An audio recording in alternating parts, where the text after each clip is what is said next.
Welcome in to WTIM, your information station. My name is Tim Zalabak, your host of the WTIM Morning Show. And before we get going with this great interview, we'd like to thank our sponsors that make it possible. People's Bank and Trust, where they put people first, and Landmark of Taylorville, where you always do better at Landmark. On the phone line now is Jack Myers, Public Affairs Specialist with the Social Security Administration. Jack Myers, how are you doing today? I'm doing well, Tim. How are you doing? I'm doing super well. Thanks for taking the time being here with us. We always got to get more educated with the Social Security Administration services and programs. Let's do it today.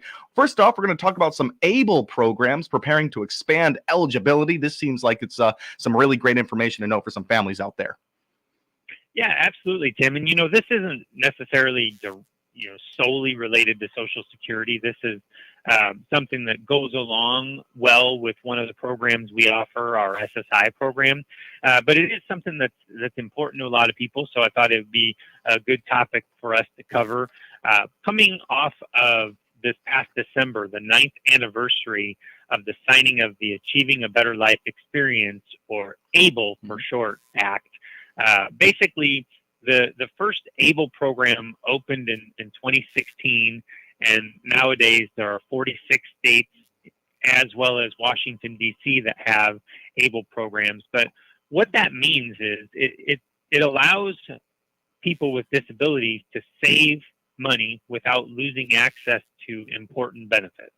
So if you set up an ABLE account, you can start to save some money and not lose access to those important benefits. So it kind of gives people an opportunity to build financial independence without affecting eligibility for benefits like supplemental security income, SSI. So that's what we administer through our office. That's the connection to us at Social Security.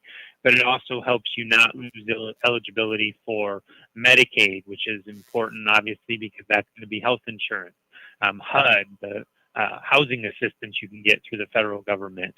With the SSI program that we administer, you can save up to $100,000 in an ABLE account without affecting your eligibility for SSI benefits. And Tim, normally, if we're talking about just a regular bank account, your asset limit is $2,000 as an individual. So we're talking about a huge difference between a standard bank account and what you can amass in an ABLE account. So, really a big deal for folks who are dealing with disabilities.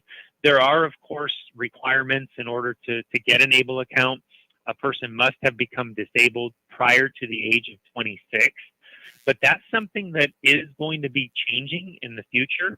There was an amendment signed into law in December of 2022 that will one day change that to 46, and that's going to be starting in 2026. So basically, instead of having to have become disabled before the age of 26, you will have to have become disabled before the age of 46. So that change again is going to be effective in 2026. It's going to obviously increase the number of people who are eligible to open ABLE accounts and take advantage of all that they have to offer. Right now, there's a limit on how much can be contributed to an ABLE account, and that's up to $17,000 per year. And other people can contribute money to an ABLE account for a person without affecting their SSI eligibility. So if you have a parent or a grandchild or a child who's disabled and you want to put some money into an ABLE account for them, you can do that, and it won't count as income that will affect their SSI eligibility. So really a great way to help set some money aside and help them plan for their future. If you want information on ABLE accounts in Illinois, you can go to www.illinoisable.com. So that's illinoisable.com.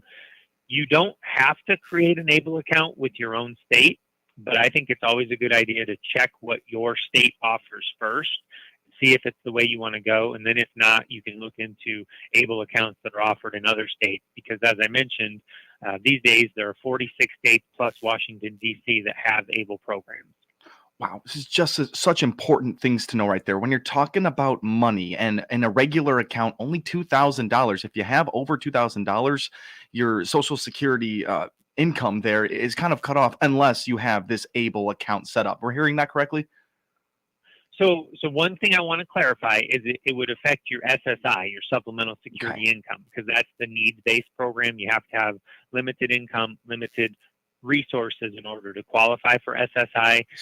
That wouldn't money in a bank account wouldn't have any bearing on your eligibility for regular Social Security benefits. Right. It's just the SSI program that it would impact. Wow. And then once you do have that ABLE account, you can get up to $100,000 in savings in there. Yes, Wow. absolutely. Okay. And I should point out too that with ABLE programs, there are certain things that you use them for. Okay, so they're not just the same as a regular account, but they have benefits, tax benefits like tax-free growth and withdrawals, and basically it's when it's used for qualified disability expenses. Okay. But the range of those qualified disability expenses is pretty extensive. It includes everything from day-to-day living expenses like grocery or rent to bigger expenses like assistive technology and vehicle adaptation. So there's a lot you can do with the money that's in those ABLE accounts. Yeah, I feel like thank you so much for clearing that up. I feel like some people might think there's a pigeonhole situation of what you can spend money on. You said day-to-day expenses. You can get very general right there, answering the question of groceries and rent. Those are the big money spending options right there. And we're talking about age. That's a big jump. 26 was pretty young. It sounded like, because a disability can happen at any given point. 46. That's a much better age right there. Do you have anything to revisit with the age?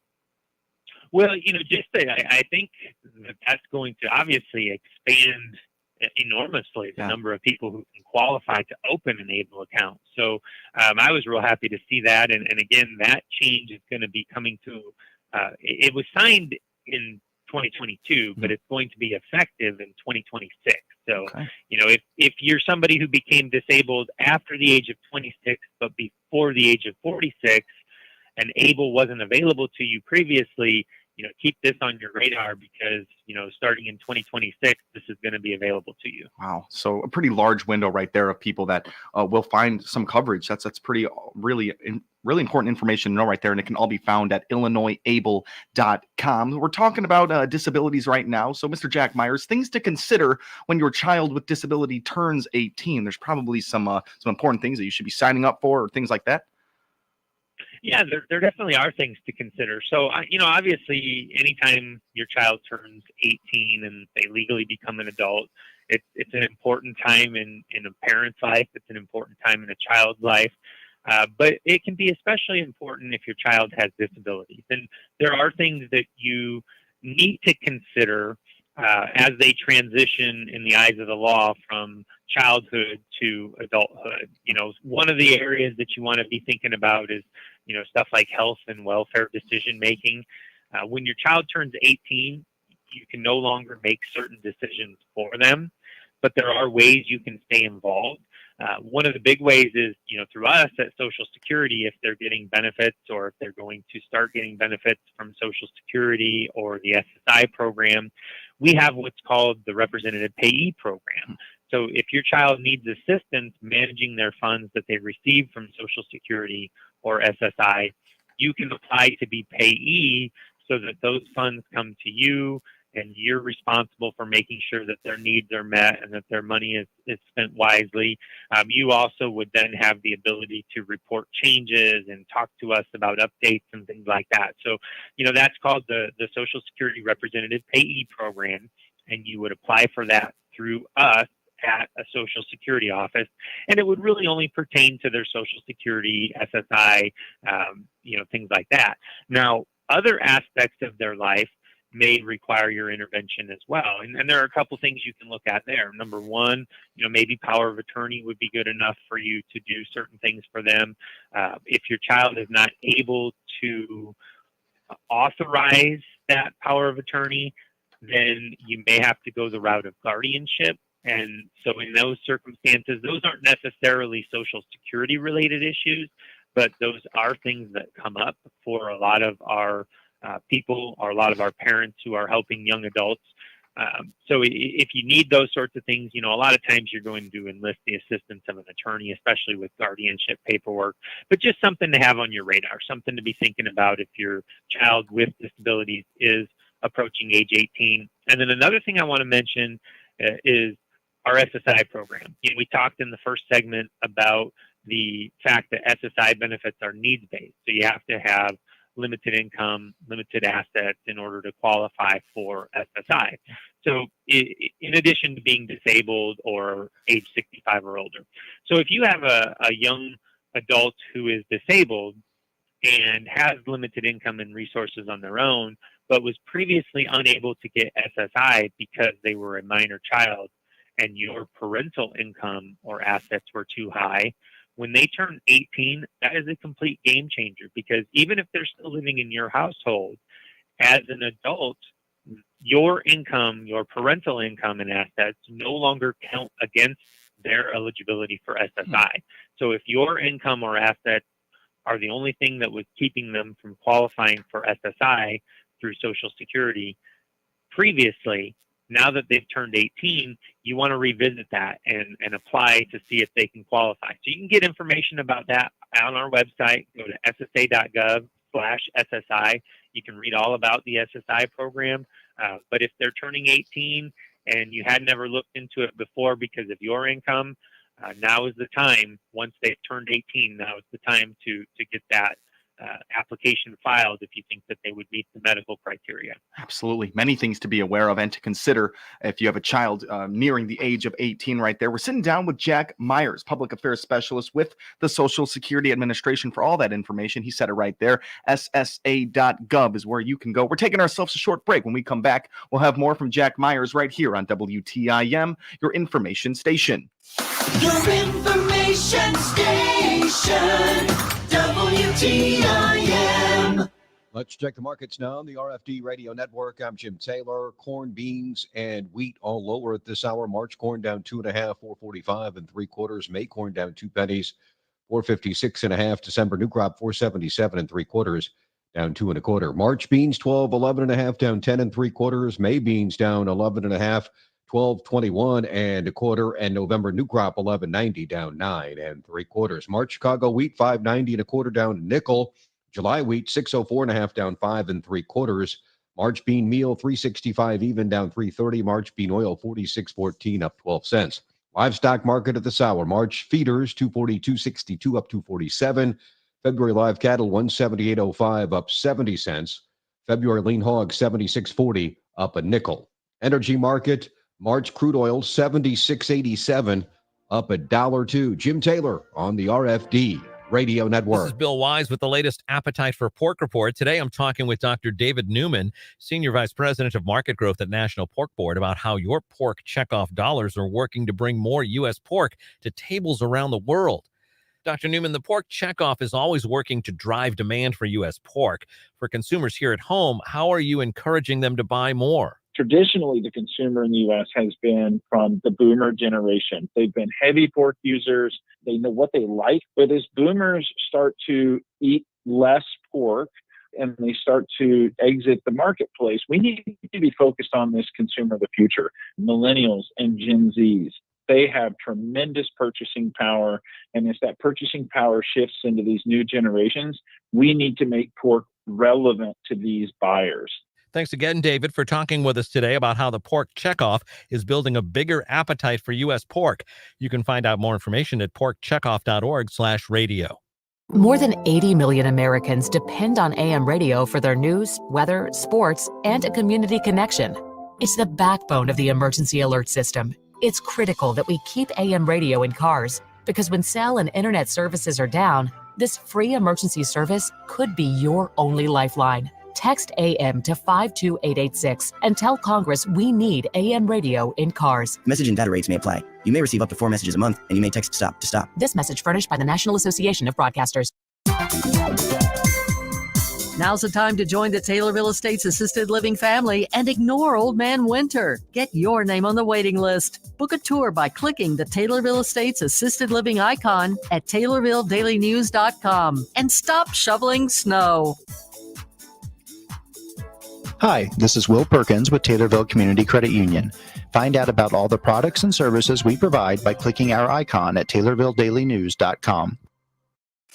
Your information station, WTIM. Welcome back to WTIM, your information station. My name is Tim Zalabak, your host of the WTIM Morning Show. We'd like to thank our sponsors before we proceed with this great conversation. People's Bank and Trust, where they put people first, and Landmark of Taylorville, where you always do better at Landmark. We're talking to Jack Myers, Public Affairs Specialist with the Social Security Administration. At first half, we talked a little bit about the ABLE program and what to be aware of with your child with disabilities while they are nearing the age of 18. Now we're going to shift gears a little bit, talk about the My Social Security account. What can we do with this account? There's probably so many things, Mr. Jack Myers. There sure are. There are a lot of things you can do with the account. And, as we are early on in the new year, I think I would like to encourage people, if you haven't already done so, if you haven't already checked out the My Social Security account, to use the new year as an invitation to engage more with Social Security online. So the first step would be to go out to our website at ssa.gov. Once you're there, look for the My Social Security account, or you can navigate straight to it by going to ssa.gov/myaccount. But once you're in that part of the website, create your account if you haven't already done so. It's very easy to do, so get that account created. If you've already got one, go ahead and log into it. Take a look. There are a lot of things you can do. Just to name a few, you can apply for retirement, spouse, or disability benefits right there through the My Social Security account.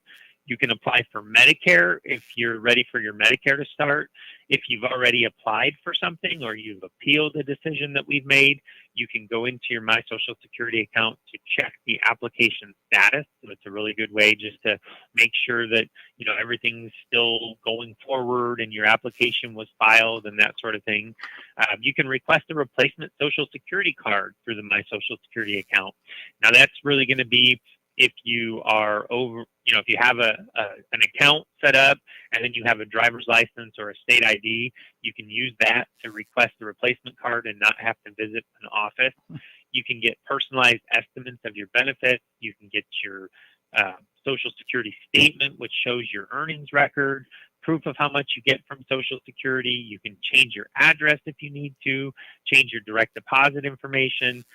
Even print your SSA 1099, which would have come out last month for tax purposes. So a lot of stuff you can do there, Tim.